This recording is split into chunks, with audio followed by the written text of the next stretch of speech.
finally to get to this evening's talk. Uh, so the speaker, delighted to have Professor Tejaswini Niranjana with us today. She's someone who moves kind of seamlessly through worlds, across worlds as a cultural theorist, a translator, scholar, whose work touches everything from gender studies to ethnomusicology. Her translation of Jayant Kaikini's No Presence Please won both the DSC Prize and the ALTA Prize, which tells you something about her ability to kind of bridge languages and cultures. She's made documentaries about music, taught at universities from Ahmedabad to Hong Kong, and received awards from both the Central and Karnataka Sahitya Academies. Today, she's here to talk about something very close to her heart, which is how Hindustani music didn't just kind of entertain Mumbai, but actually shaped the city and how people lived in it from colonial times right through to the multicultural metropolis that we know today. So, with that, I'll stop and I'll pass the baton on to Tejaswini to take you further into this talk. So, welcome and over to you. Thank you so much, Ajay, and thank you to Khaki for thinking of inviting me. Listening to your slide presentation, which I haven't seen before, I thought maybe I'd picked the wrong topic, and maybe I should have also done a heritage walk in relation to my music work. But yeah, we could talk about that later. I would just like to maybe share my PPT. I hope I have the rights. I'm just going to show you a few images to get us all into the spirit of thinking about, Mumbai, Hindustani music, and so on. I won't say a lot about these images, but as the talk proceeds, you'll realize why these images should be the ones to start you off today. This particular postcard is something that the British used to do. These are these colonial postcards, which were often maybe photographed in Mumbai, printed in Luxembourg, circulating through the British Empire. And this one is called Exchanging Notes. I found this in a private collection. It was with the University of Chicago Library, and it really got me thinking about who these women might be. And because it's not an interactive seminar, I have no time to ask you what you think. I'm sure the answers will be really interesting. But I will just tell you that in my speculation, the woman on the right of the screen is a Devadasi or a Naikin from Goa, most probably, given the depiction and the provenance of the photograph. The woman on the right is probably a Tawaif, among the many who thronged Bombay city in the late 19th century.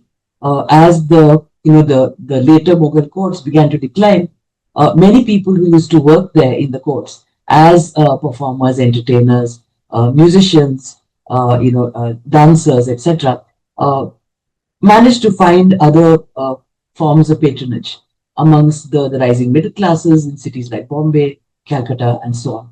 So this is someone who came here.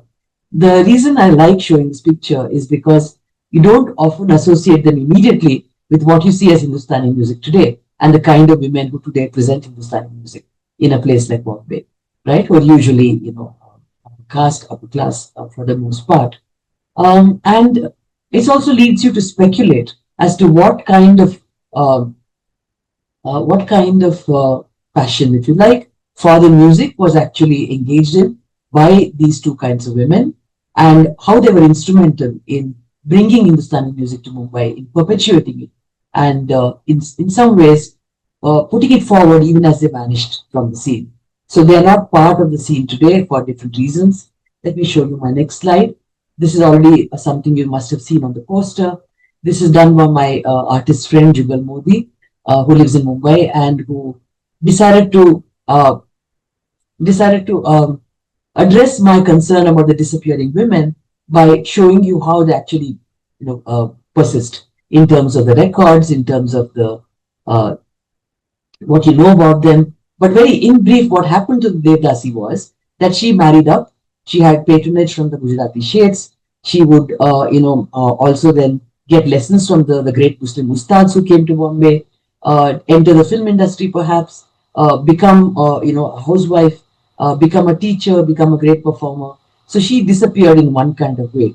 The Tawaif disappeared in yet another kind of way. She disappeared into the private places of entertainment in the city, the Mujra halls. And some of these Mujra halls still exist. Here is one such. It's called NB Compound.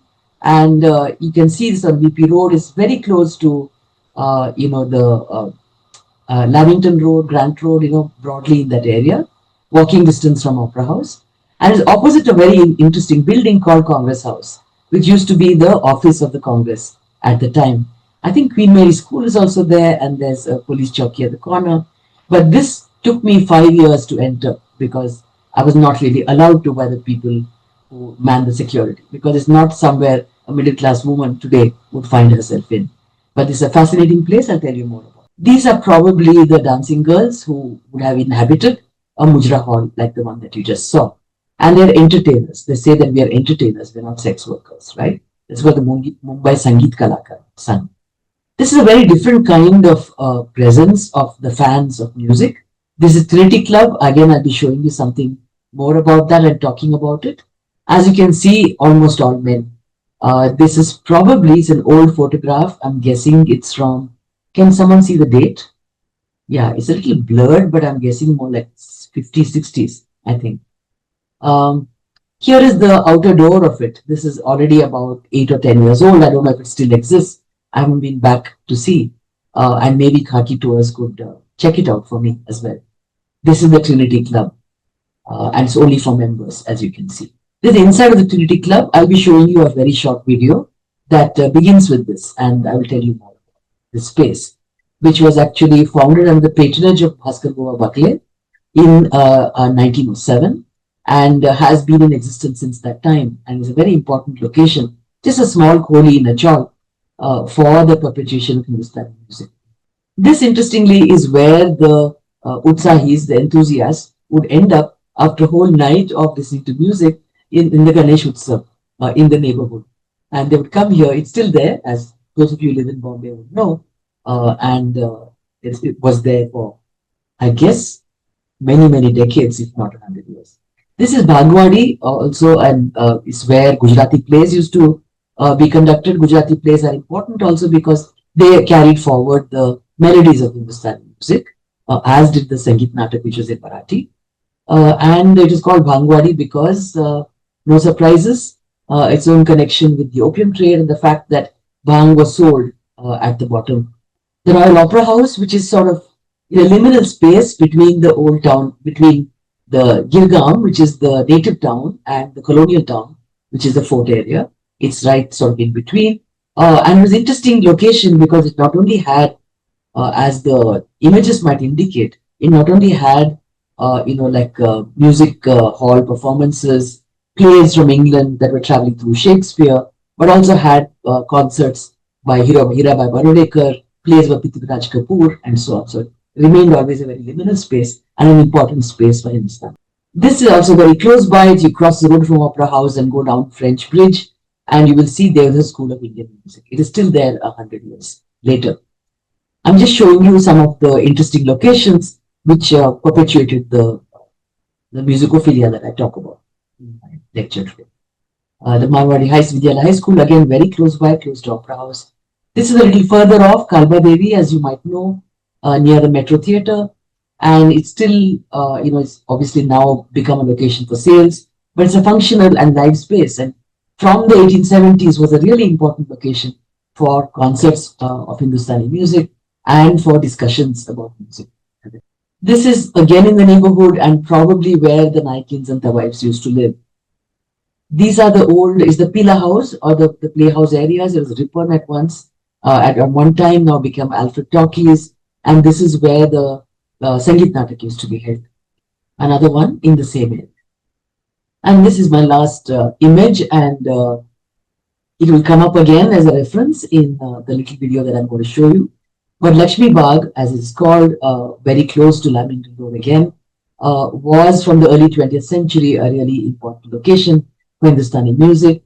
And it was actually built as a wedding hall, but the owners always let it out for music festivals and music concerts. And every single person I spoke to about music in the 60s and 70s in Mumbai all talked about Lakshmi Bagh. And many had very clear accounts of what transpired in this place.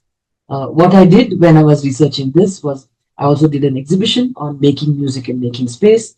And I managed to contact the owner and get him to give us the hall to conduct some like short musical festivals in 2015, which we did. So we revived the place as a place where Hindustani music could be performed. So I think that's already given you a clear sense of the places that the people I'm talking about inhabited. Now I'm just going to jump into my talk. I'm going to be speaking as well as reading of bits for you and try to keep an eye on time. So most writings on music typically talk about the musical performance, describe the qualities of the performer, and offer an evaluation of the music. Before Deewaane Mastane was a talk, it was a book or part of a book. I'm drawing from that book, Musicophilia in Mumbai, to talk about the reception of Hindustani music in Mumbai and adopt a historical perspective to show how audiences responded to the music that was relatively new to them in the late 19th century but became familiar through the music theatre and public festivals. A distinctive kind of public was being formed, in which the love for music created a culture of collective listening. This for me is very important. We don't listen in isolation to Hindustani music, not now, but maybe now that's different. But it's a form of collective listening that forms the culture of Mumbai, that brought together people of diverse social and linguistic backgrounds. So I suggest that this condition of collective listening enabled the formation of a new kind of person, the musicophiliac, the diwana of my title, the avid listener, the collector, the event organizer, the student, and the teacher usually came into the raga world as people with very little background in music. But through their attraction to a music that emerged from court and temple to become publicly available by the late 19th century, and through their membership in a community of musicophiliacs, a new sense of the public emerged in Mumbai city. So today I'm speaking about the intensity of the condition of listening to Hindustani music and the several ways in which people experience and respond to the music. I do this with material drawn from in-depth interviews conducted in Mumbai between 2012 and 2017 with a range of musicophiliacs. The characters who populate my stories share an emotion called divanapan in Persian-derived Hindi Urdu, madness, insanity, state of being madly in love. You could add your own uh, glosses to this list. So who are these characters? These characters include the man who kept a cassette recorder hidden in his cloth bag and always sat under the big speakers at every concert, taping everything that he heard. It includes the man who died of a heart attack soon after a concert he had loved. It includes a Hindu landlord won over by a Muslim singer's brilliance who turned a blind eye to the alcohol bottles littering the apartment. It also includes the fans who followed their favorite musicians from concert to concert, even catching invitations to private homes to make sure they didn't miss a single performance. Along with these musicophiliacs, I placed the person who took the decision to actually learn to produce the music that was making him or her mad. This could be the amateur musician or even someone who transitioned to becoming a professional. I got the concept of Divanapan from my interview with a tabla maker. This is very close to Trinity Club. This tabla maker took his actor friend, and I will tell you who the actor friend was, to the performances of courtesans in the Kothas of Forest Road, so he could observe the audience and see how really mad people behaved, the diwane who were mad about music. Love and madness of Divanapan come together in the metropolis as a condition of what I call subjective excess, the condition of the musical subject's simultaneous psychic and social inhabitation of modern urban space. For the most part, in this talk, I discuss people's responses to Hindustani music as based on learning new ways of listening through the period I've called the long 20th century. Of course, there's a relay of effect and affect here. Newer members of the audience begin to imitate the responses of the regular concert goers, and over time they cultivate a recognizable repertoire of exclamations and gestures that contribute to producing the mahal or atmosphere, ambience within which a performance takes place. I've introduced a term in my work called the lingua musica. So I say that the Mumbai's audiences acquire a lingua musica, which ensures that the vocalized responses are in Hindi, even if the audience members are native speakers of such diverse languages as Marathi, Konkani, Gujarati, or Kannada. One aspect of learning to listen is thus the acquisition of the repertoire of response. The other crucial aspect is acquiring a familiarity with the different ragas or melodic structures. By listening to the opening phrases of the melody, an experienced listener can differentiate one raga from another and one variant of a raga from the others. But there are also listeners equally devoted to Hindustani music who may not be able to tell one raga from another or know only a few ragas but claim that they know good music when they hear it. We interviewed people like this as well.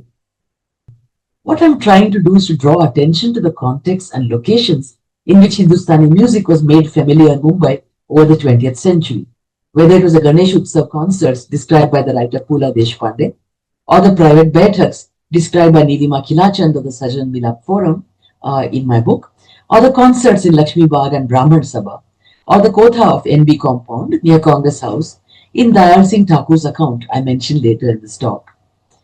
Earlier in the 20th century, a primary site for hearing Hindustani melodies was a Marathi language Sangeet Natak or musical play. The singer actors such as Bal Gandharva had a strong training in Hindustani music, and the songs were composed by leading musicians such as vocalist Bhaskar Bua Bakle or harmonium player Govindrao Tembe, who had parallel careers as concert performers. I want to insist that the response to music is an embodied response, and I'll give you a couple of quotations to explain what I mean by this.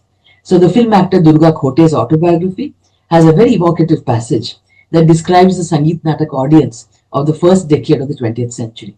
I quote, "Even today, when I hear Narayan Rao's, that is Bal Gandharva's recorded songs, the sounds and sights of that era of theatre return to me in every detail. Elphinstone Theatre, its broken, slithery wooden chairs, the enraptured audience, swaying in sheer bliss for hours on end to the sound of music, spellbound by the flow of emotions, grown one with the stage, they seduced me yet again with their magic." Unquote. Khote also mentions how the famous Jaipur Gharana vocalist Aladia Khan, one of the gurus of Bhaskar Bua Bakle, who had in turn trained Bal Gandharva, often visited the Elphinstone Theatre. I quote again from Khote's autobiography, "That solemn, imposing figure in a pink turban and blue-tinted glasses, with his pure white hair, beard, moustache, and side whiskers, swayed for hours to Bal Gandharva's music. He would sit completely absorbed for 10 hours at a time, carried away by the flow of the music. When Bal Gandharva hit a particularly fine note, or a rapid taan burbled by in a spontaneous stream of crystal drops, Khan Sahib's fingers would gently wipe away the tears flowing from his eyes." Unquote. So interestingly, although Sangeet Natak theatre goers have spoken about the beauty of the costumes, the splendid acting and backdrops, and the thrilling stories, in Khote's memories they seem to recede in importance compared to the music. The enrapturement, the bliss, and the tears of happiness were experienced not only in the theatre, but also appeared in accounts of both the private baithaks as well as the public concert, where too the music visibly moved the listener. I'll just give you two small quotes from musicophiliac Vamanrao Deshpande, who later became a chartered accountant. When he first heard the Kirana Gharana singer and Abdul Karim Khan's son, Suresh Babu Mane, he, I quote, "found his music so utterly entrancing and captivating that he was instantly enslaved by it. It is not just music but pure hypnotism." Unquote. When musician Murli Manohar Shukla, whom I interviewed, first listened to Lakshmi Prasad Jaipurwale, the man who later became one of his gurus, he was singing the Rag Malkons so wonderfully that he never heard something like that for the rest of his life. I quote, "You won't believe me if I say that even today when I think of that moment, I get goosebumps." So the idea of what you do in the mehfil is the context and setting of the mehfil that provides the individuated listening experience that leaves people spellbound. Mehfil marna, literally to kill the mehfil, meaning to capture the concert, is a term that musicians use to describe what a performer should aspire to. I always wondered who were these people who listened to Hindustani music in Mumbai. What was the social composition of these audiences? We don't really have any empirical data about it, and whenever I tried to find out who was listening to a particular performance, the answer was usually something like, "Oh, everyone, but everyone was there. Everyone liked to listen to music." This response was given by Dayal Singh Thakur, grandson of the famous courtesan Gangabai, who was the Chaudhary or chief of the NB compound. That was picture which I showed you, the native town, the Congress House in the native town, from before the days of independence.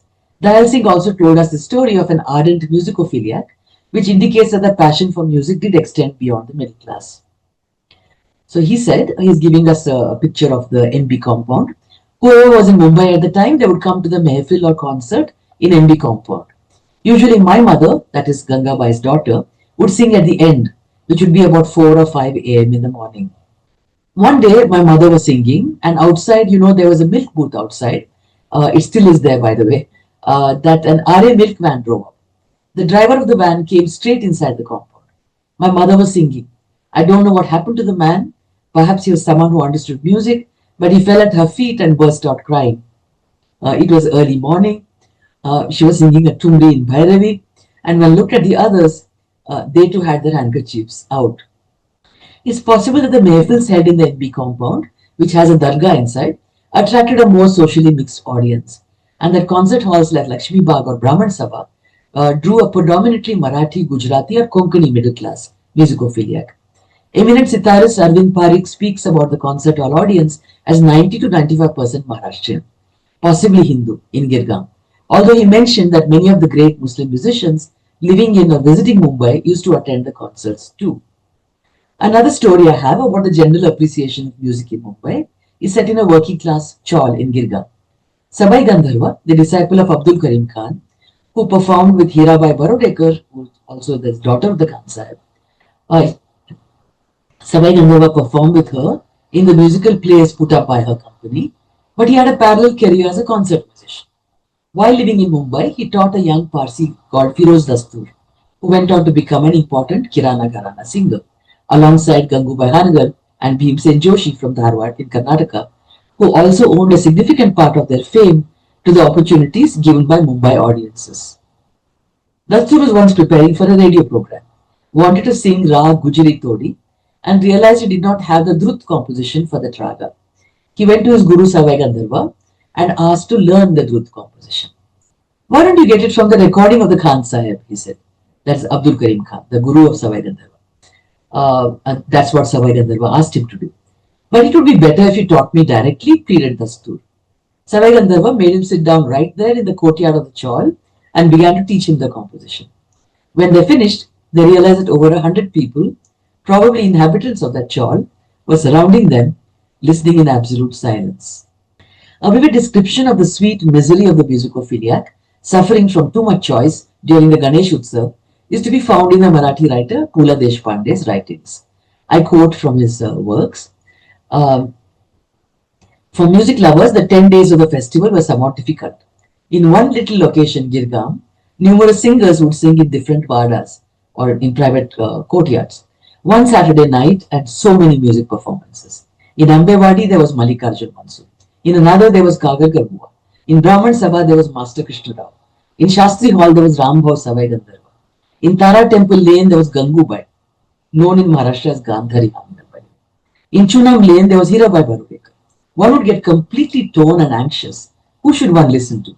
Until about 3:30 in the morning, we ran from place to place and eventually wound up in front of Goodman, Persian Indian or Merwan, Viceroy of India or some other Irani restaurant, and waited for the doors to open to have brahmaska and tea. Staying awake all night listening to music, we had to have tea from an Irani restaurant, without which the evening was not complete. And at that hotel, an impromptu music roundtable conference would come together. Some would say Rambhav's voice had reached new heights. That night, some would praise Gangubai's Mia Malhar. Unquote. So what's common to all these accounts of being spellbound by Hindustani music, even to the point of being driven to excessive behavior, is that the musical response is produced in a space of sociality, not in solitude.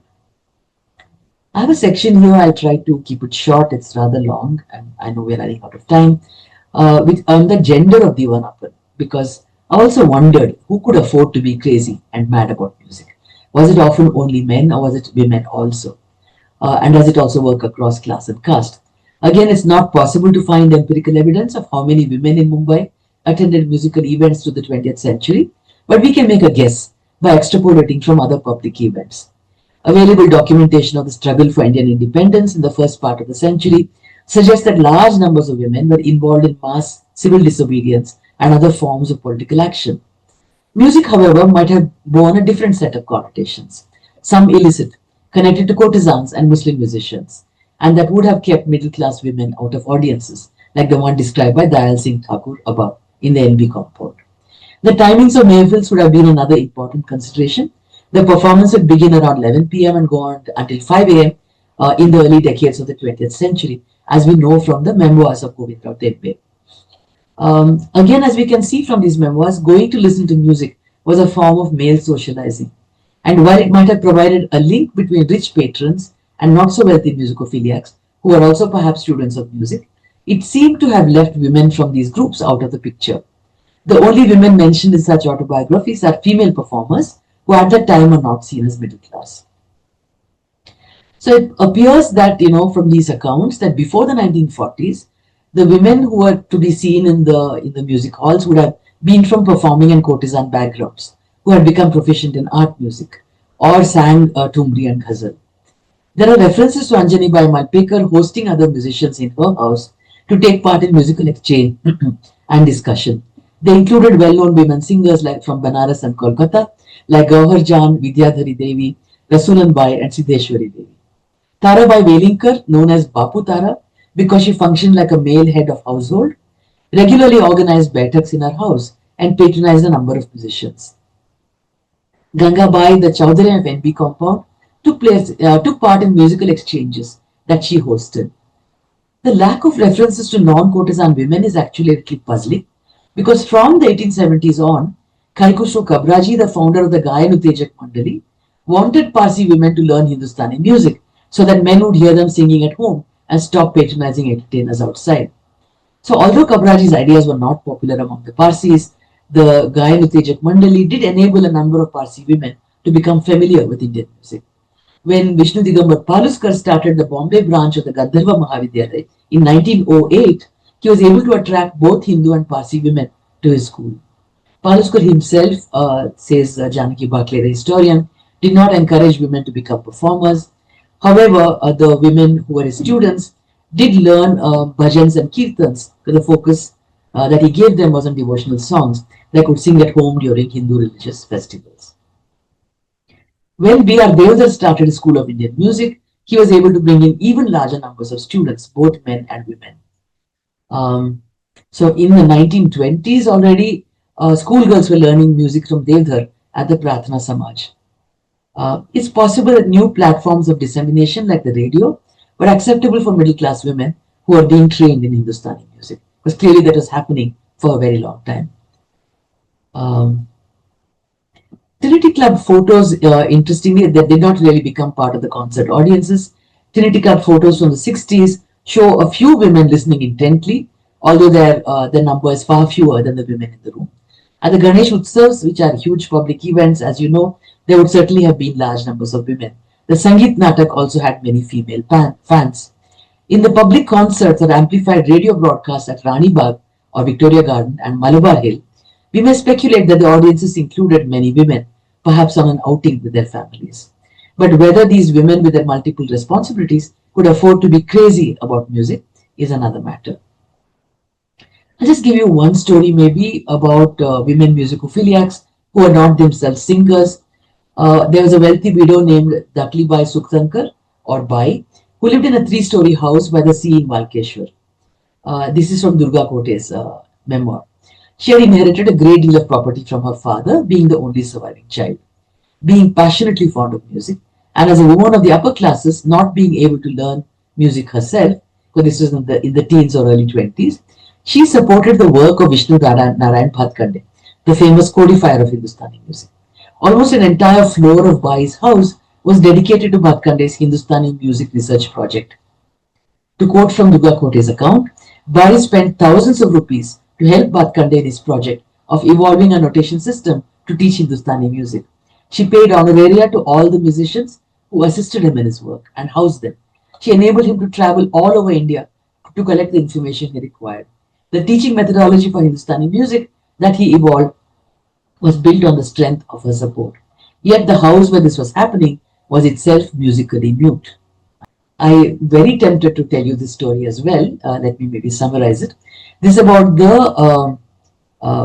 there's a Girgaon resident. There is Nitin Shirodkar, who's an amazing and passionate musicophiliac. It's about his guru Firoz Dastur and the guru's guru. The guru's guru is, of course, Savai Gandharva, right? So one day, the entire Grant Road, the Khetwari during the monsoons, has knee-deep water. One spell of rain and there's knee-deep water. It so happened that one day Savai Gandharva said, I am coming. And it was raining cats and dogs. 1 hour passed, 2 hours passed. The mother was all the time going to the balcony to see whether she could spot the guru coming. And after 2 hours, she saw a man wading through knee-deep water, trying to protect his dhoti from the rain with his umbrella. Finally, he reached Dastu's house. The mother offered him a towel to dry himself, and the talim started right in earnest. Firoz Dastur went into the kitchen to see what his mother was doing and saw that his guru's wet leather slippers were being dried on the pan. The same pan that my mother used to make rotis, he said, that same pan was being used to dry Guruji's slippers. She felt if Guruji's slippers remained wet, he would get a fever and I would miss my training the next day. This is what my mother did for me. I can never forget this. So Dastu's mother and the other female members of the family would stand behind the curtain, dividing the talim room from the rest of the house to listen to the singing. They were not allowed to be there in front of the Guru. This was in the late 1930s.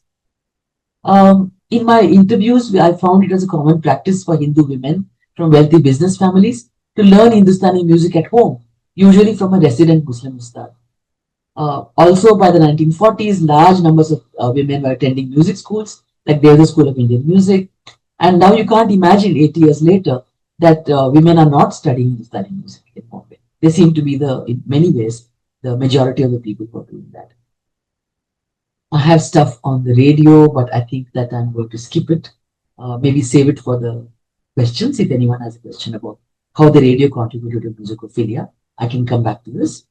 I just want to then say something about Diwanapan and musical transgression. A couple of stories about that. So while the radio was creating a community of listeners, it was complementary to the varied physical settings in which the musicophiliac encountered music. Social transgressions, I want to suggest, were sometimes inspired by the act of listening. So at the same time as the radio was introducing the public to singers like Amir Khan, who performed regularly in Mumbai mehfils, his fans would disregard conventional notions of respectability and enter spaces like NB Compound, where Amir Khan lived. Thus, the musicophiliac would, without hesitation, cross social boundaries to have the privilege of being with a musician that he loved. However, the option of going into a kotha to meet singers was unsurprisingly not one available to middle-class women.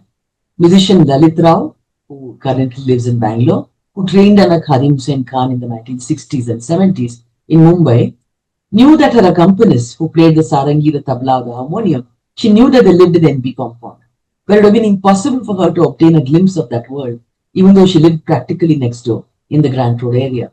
Her community of Chitrapur Saraswats, all music lovers, would have been scandalized, she says, at a woman of her class being seen at a place like the Compound. I'd like to request the team now to play this short video. It's 5 or 6 minutes. You will see the Lalit Rao in the video. She's talking about her guru. So I was talking about the musical transgression, right? Social transgression enabled by the passion for music. Well-known sitar and tabla player Nayan Ghosh spoke to me about his father, the musician Nikhil Ghosh, who went to a kotha on the summons of his guru, Amir Hussain Khan. And that is exactly the NB Compound. He talked about the musicians gathering together, and it's called the Dangal, where they performed to each other. The Tawai would sponsor evenings on Jummas, on Fridays. And I also have this from Professor Devadar's granddaughter, who talks about his close friendship with Bade Ghulam Ali Khan, who she says they were in love with each other, referring to their lengthy musical conversations. He was always to be found at the Devdar School at French Bridge, a short walk from Chowpatty Beach. The students used to spend as much time as they could with the Khan Sahib and get him to sing to them. Not being content with seeing him at their school, they often went to his residence in NB Compound to listen to him. What little we know about the demographics of music students in the 1940s, when Bade Ghulam Ali Khan began to spend sustained periods in Mumbai, suggests that they were middle class and mostly Hindu. By going to the compound where Gangabai's kotha was, they were giving into a musicophilia that enabled social transgression. So I have now a section which is called Music Mad in the Kotha. So the tabla maker I mentioned earlier, Chandrakant Ramji Bhai, spoke about the time when he took his childhood friend Hari. Who is his childhood friend Hari? He was later to become famous as a film star Sanjeev Kumar. And he wanted to take him to see really crazy people or Diwali. So one day he took him to Forest Road to return some tablas. He told Hari or Sanjeev Kumar to wear a torn shirt And he carried two tablas, and Chandu carried two tablas, and he took them to meet Alarakhi Bhai, who recognized and said, "Who's this?" And I said, "Oh, he acts and plays." And he says, here's where you really see crazy people. They'll come at 1 or 2 in the night. There are all these rich people. There are all these film stars. Even without drinking alcohol, they would be in great spirits because of the music. The act of being a crazy person, Sanjay Kumar used in the famous film Khilona. So that was to me very interesting, the kind of cross-class friendships that emerged in the passion for music. Private baitaks were also very common. People hosted their favorite singer in a small musical event in their houses. This was extremely common, and people just went to each other's, 20 or 30 people sitting, and some people standing behind the bars. It was a ground floor flat, and listening to the concerts. There's that kind of enthusiasm. The Trinity Club that I mentioned to you, which I hope you will see in the video if it gets to be up and running, has been running since 1907. And basically, it was originally for musicians to sing to each other. They would pass through Bombay. They would have a place to stay the night if they needed to stay. And the persons I spoke to, who were then in their 90s, had been associated with the club since 1955, nearly 50 years after it was established. They said, if you just keep coming, you're a member. That's how a member is defined.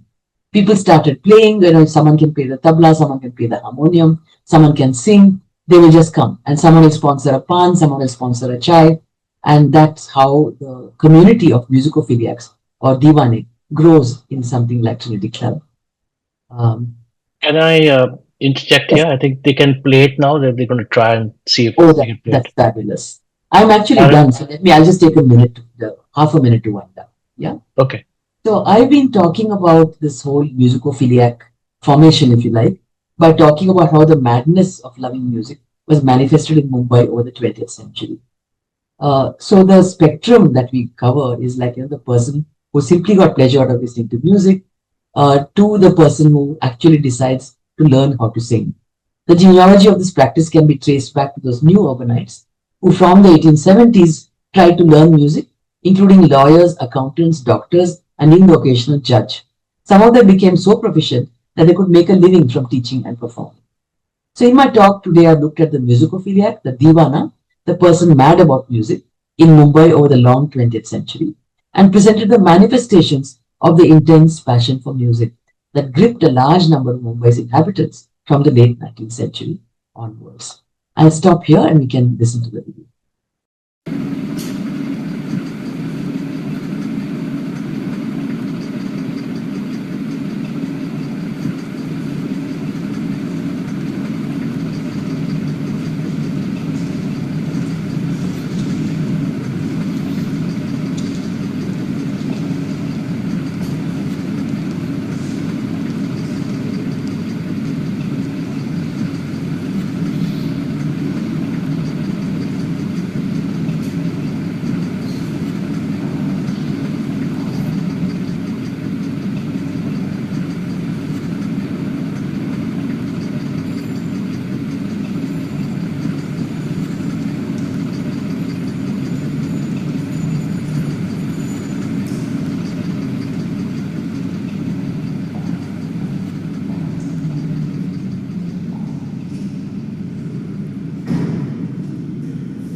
Khan Sahib came home to teach me. And at about 6:30 he said, Lalita, आज मुझे थोड़ा जल्दी जाना है. So I said, Khan Sahib आप कहाँ जा रहे हैं? He said, नहीं मैं लक्ष्मी बाग जा रहा हूँ. वहाँ गिंडे और भट्ट साहब गा रहे हैं और मुझे बुलावा आया है तो मैं जाऊँगा. And so we dropped him there and we came back. We couldn't stay on. And I thought that I wouldn't see Khan Sahib for the next 2 days or so. At about 10 o'clock at night, there was a knock on the door. And we were living on the 3rd floor. So we opened the door And there stood Khansa.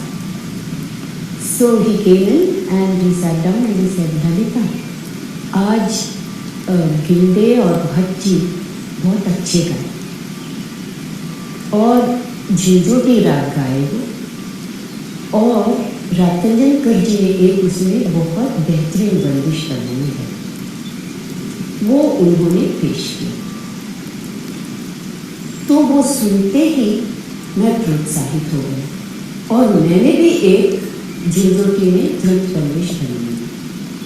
तो मैंने सोचा ऐसे घर जाते वक्त तुमको वो पहले सिखा के चली जाओ तो मैं भूल जा सकता हूँ, क्योंकि वो तुम्हारे पास मुझे save in our hands. I was so touched.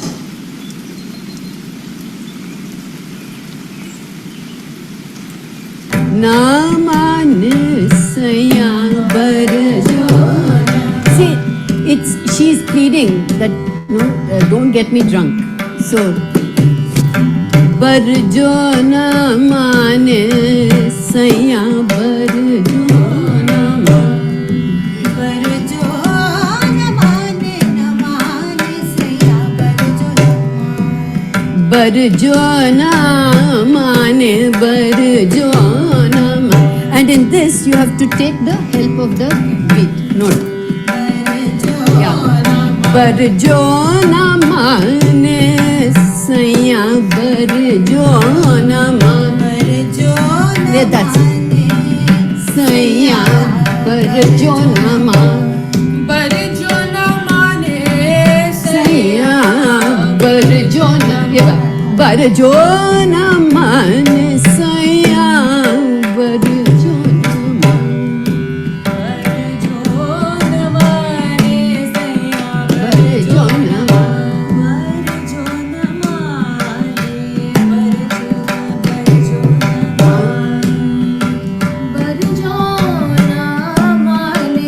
बरजो न मान, ये बात very nice.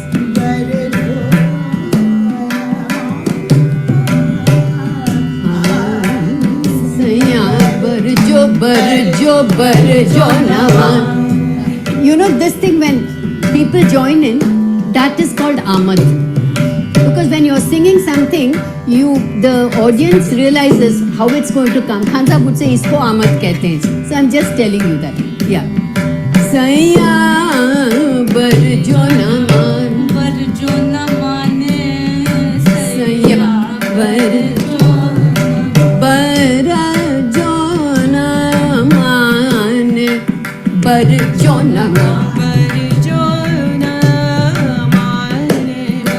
बरजो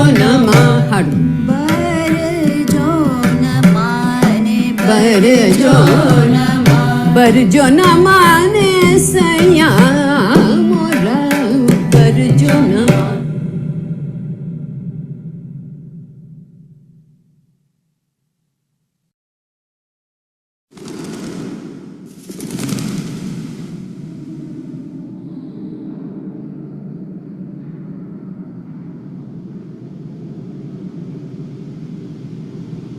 I think we can pause the video here. And I will encourage all of you to watch the film. It's called Phir se Aana, Returning to the First Beat. It's directed by Surabhi Sharma. It's based on the research for my book. And you can Google it. It's available online for listening, for watching. And you'll find it on Surabhi Sharma's WordPress site. Returning to the First Beat, Phir se Aana. Yeah, so Ajay, do we do questions now? I think we have run over time, right? Yeah, no, not at all. We're quite enjoying that. So there's a lot of appreciation for the video as well. Surya Teja says, amazing video. What is the location? Is it Lakshmi Bagh Hall? It's Trinity Club, actually. Trinity Club, okay. The first part is Trinity Club, and Right. the second part is in Lalit Rao's home, not in Bombay. Okay. But the continuity is the song that Khan Sahib taught her at the time, after he went to Lakshmi Bagh and heard Ginde and Bhatt Sahib sing. So, Okay. trying to weave that narrative through the videos, through the visuals. Lovely. So I'll just take some questions here. Jyoti Kekar asks, you mentioned Savai Gandharva. Did he perform in Mumbai? Of course he did. Yeah. He was also like acting with Hirabai Varudekar in a Natak company. So he was very popular on the stage as well. where he also sang, of course. Right. Actor and singer on the stage. And what follow-on question from us, Durga Koti, anytime part of these performances?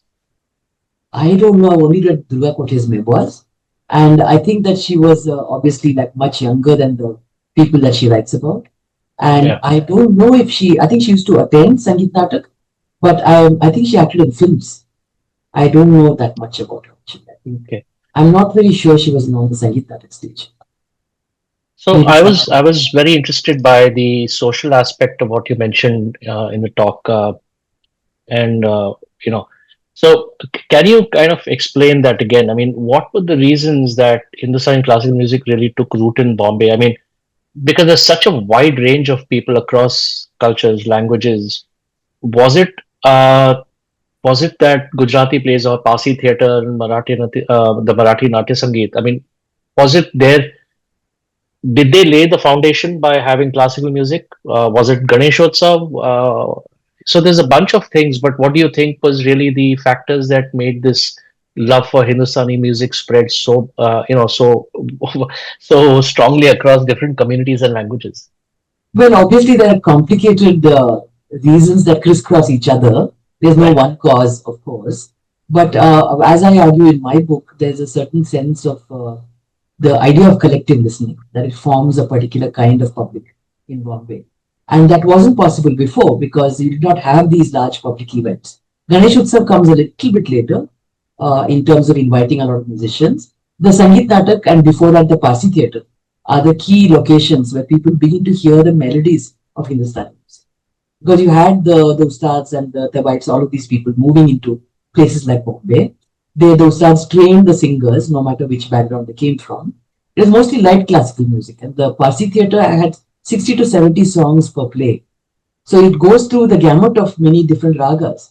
So a lot of people, and not necessarily well-off people, right? Because there are many kinds of seats in the theatre, would keep hearing this music. So this became the what I call the lingua musica that pervades Bombay, and that's why there's a higher level of recognition of the melodies and of the ragas in a place like Bombay. It happens also in Northern Karnataka, in for Yeah. very similar reasons, right?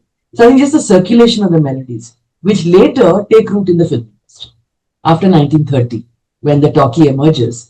It's the same personnel, the same actors, the same composers, the same ustads. They sort of flow into the film industry as well. So we have a very long history of the prevalence of this the raga world, if you like. Right. And sort of a related question in that sense was, if we think about Bombay in the 1860s, 70s to where it was 100 years later, a very marked change in terms of how social engagement changed. Bombay became a more cosmopolitan city. Mm.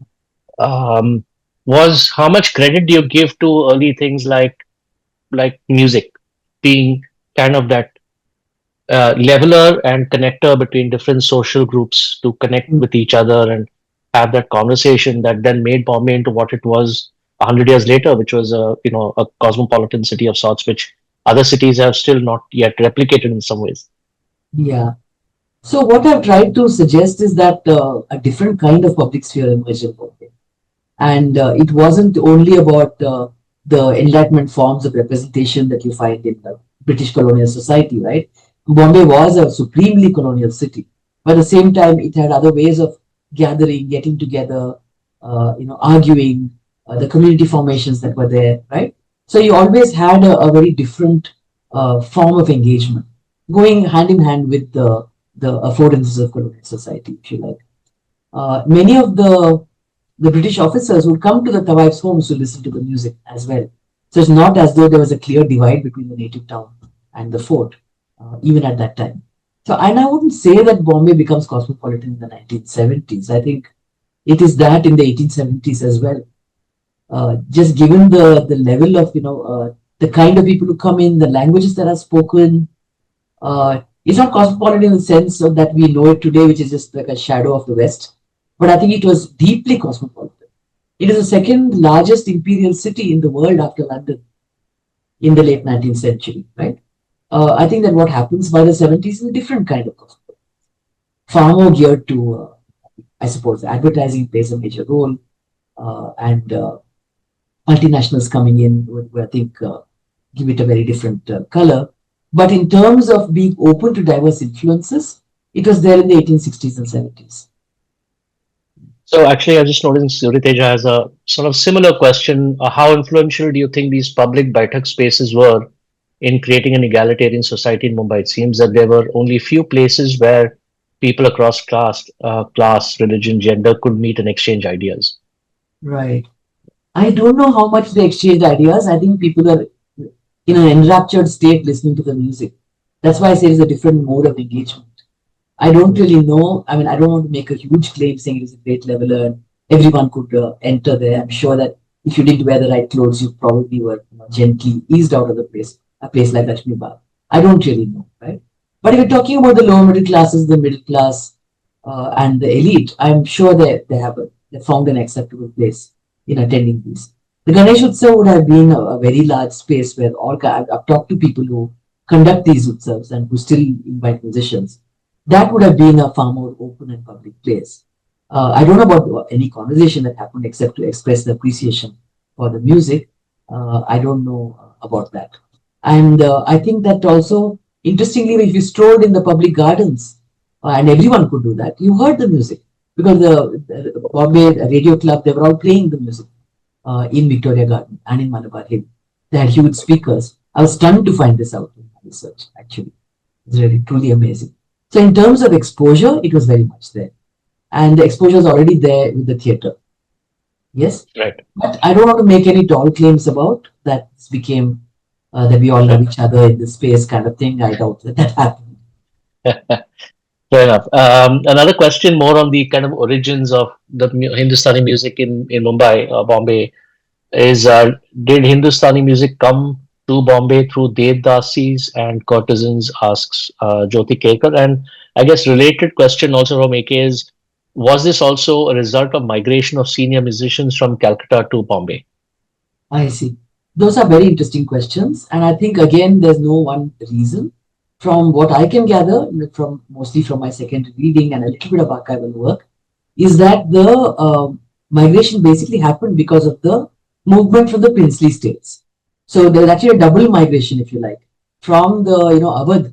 Awadh crumbled after 1857, and a lot of the smaller Mughal courts crumbled, and they were the ones really providing support to musicians for Hindustani music. The Nawab of Awadh actually ended up in Calcutta, right?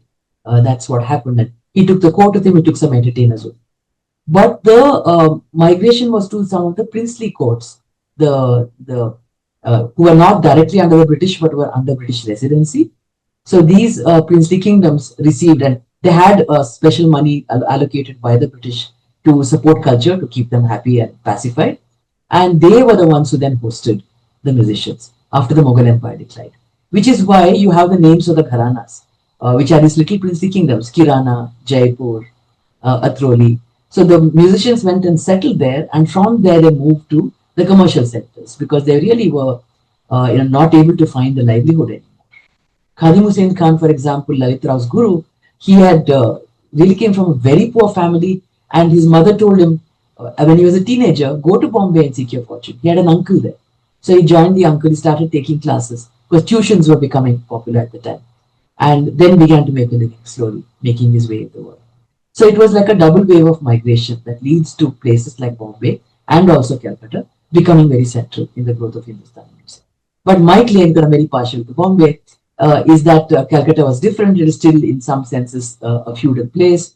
Bombay was a great commercial center where other forms of technology, like the recording was there in Calcutta also, much more in Bombay, and the friend circles that emerged, the levels of patronage that emerged were far greater than any other city in India. So if it weren't for Bombay, I don't think Hindustani music would have survived. Well, and that's a perfect segue to the question that Sukhi had, which is, what is the role of radio and records in this scenario? What and records? The role of records and radio. Radio, okay. So already by the early 20th century, you have, by the 1930s, you have radio. You have the Bombay Radio Club, and then eventually you have All India Radio. Like after independence, that becomes dominant. Some of the people I interviewed said that the first time they heard the music at a very young age, like there would be a father who was crazy about music. There would be these very late night performances of Hindustani music. Most of them are live because there was no way of keeping the recording and playing it later, right? So everyone who spoke to me said it was completely live, and sometimes someone would have to come and sing in the morning and then wait around 8 to 10 hours in the radio station and then sing again in the evening. But they had been given a slot in that way, no matter how great the singer was, right? That is how it worked. That radio, according to say Ramdas Bhatkal, who's both a singer and a publisher, Modi Manohar Shukla, whom I interviewed, he said, at the age of 4, I was falling asleep in my father's lap and listening to music, and this is how I unconsciously imbibed all the ragas without knowing it. And he actually learned how to play different instruments just by listening to the radio. Similarly, Ramdas Bhatkal says the same thing. Arvind Parikh says the same. So all the venerable musicians who are now in their 80s and 90s point to the radio as a very important source by which they actually first absorbed Hindustani music before they even started going to mehfils or concerts or getting an apprenticeship. So it's crucial. Technology is absolutely important. I would want to add to that the microphone is another really important issue that changes the nature of Hindustani music, voice production itself. And that also changes the better format, that changes the way in which you make yourself audible. It changes the privileging of certain kinds of voice that are sounding better through the microphone rather than otherwise. So while people think of Hindustani music sometimes as an unchanging, uninterrupted stream, I think that you need to look at the breaks that make it different. And those are often technological. Yes. Raminda Singh has a question, wondering if you could say something about the dancers and their dance, who sometimes performed alongside of these singers. It seems like the conceptualization of musicophilia tends to overlook this aspect of performance. Sorry, I'm not sure what the person is referring to. About the dancers, Which dancers were performing in the kotas or in the? I guess the performers who performed in the early days with the musicians, the Devdasis and the the Naikins and things that performed. Yeah, so I want to say that my work is deeply ethnographic, which means that I have done interviews with in depth with performers and so on. So it heavily depends on their memories. No one spoke about the dancers at all. The only dancers I have seen is in the Kota, the NB compound that I've attended, where they were mostly dancing. They were not doing anything else. They would sing along, and they would have maybe other people singing, but they would also sometimes sing. But they don't sing the old repertoire anymore, the Hindi and so on. They're singing more like Bollywoodized versions of these songs. Leila O Leila is a very popular song in the Kotas. I went to 2 of them, and that's what they sing. So many of them have become bar dancers now, and when there was a whole time when that was popular in Bombay, right? I saw them all coming back at night, dressed very differently in their bar dancer costumes to the Kota after midnight, right? That's the only space where I have witnessed the dance. I have not read any historical documents that speak about it in particular. The ones that I did read were talking about the performances that Tawaiefs put up in the Kota, where there would be dancing, singing, and instruments. So they would let their sister and brother musicians and dancers come and perform there, and then divide up the money. That usually they would do it on festivals or after, especially very big Muslim festivals. They would do that. So this is very little evidence that I've got. But I guess. No, I just want to say one more thing, that surely the Sangeet Natak would be another interesting way of looking at it. The Sangeet Natak was filled with music and dance. And that was not classical music, because I don't think classical music went side by side with dance at any point. But it was the repertoire of the Sangeet. Ajay, you want to say something? No, I just meant to say I was pointing to that aspect of Natya Sangeet and also the fact that I guess the question gets to a point which is, before music was appreciated on its own, was it part of a performance of song and dance? And over time, the dance aspect of it, which then sort of migrated into Natya Sangeet and Parsi theatre, which then fell off, and music is now being appreciated by the late 19th century purely on its own as an individual art form. I mean, is that a fair comment, or was it always the music that was front and center of everything? Yeah, I really don't know. I don't know how to answer that, because I focused entirely on Mumbai. I haven't looked at what was there in the court of Awadh. and so on. That's really Yeah. beyond my No, competence. I think the question was also about Mumbai itself in the early days. Mumbai, you're talking about the 1850s, 60s when people start trickling into Mumbai, right? And already by the 1870s, you have the Sangeet Natak and the Parsi theatre. So you're already meeting this, the larger publics that are forming in Bombay are coming to the Sangeet Natak and Parsi theatre. And I imagine that would be where they first encounter song and dance together. The performance, I think the Mujra halls have always been there, but they've been so subterranean that I know that my own teacher, Neela Bhagwat, once told me that she used to take a bus across Grand Road and she'd always hear the gungroos. And she had no idea where this sound was coming from, right? There's also forms of disappearance, especially of the dancers that happen. When, right. As you said, the dissociation from the music itself. Yeah. And on the topic of migration, I guess the related question that Sabira Fernandez had is, there is the Bhendi Bazaar Gharana. Did it follow from this? I think she's referring to the migration into Bombay and that aspect of it. So, yes, there were these famous brothers who moved there. I'm blanking out for a second on the name because I haven't seen it in a long while. But the three brothers who moved there from the northern part of India were the ones who decided they would start a new Gharana. Or rather, without sourcing it from an ancestral place, they would call it by the place they lived in, Bhendi Bazaar. Anjani Bai Malpekar was their foremost disciple. And she was the most amazing singer who had her debut performance at Musicophilia Hall, which is a building that still exists. It's in ruins, but I think it's still there near Grand Road. Yeah, the brothers are from Moradabad. I think I can't remember the names either. But probably. Yeah. Well, I think there's a lot of appreciation for the talk. Really enjoyed it. There's one question though, comment rather from Jyoti Kekar, which is Sangeet Natak of Bal Gandharva never had dances in it, I believe. They were purely mythological or social cause story and good Hindustani music. Maybe. Well, she obviously knows a lot about this and I don't. Because I focused entirely on the music. Yeah, well, maybe. Yeah, AK asks a very cryptic question, which is, you mentioned Diwani, what about the Mastani? The madness, the love for music. You can't have Diwani without Mastani, no? You have to be mad about something. Well, I think this has been a really interesting talk. Thank you so much. Such a rich and thought-provoking journey through sound, culture, history.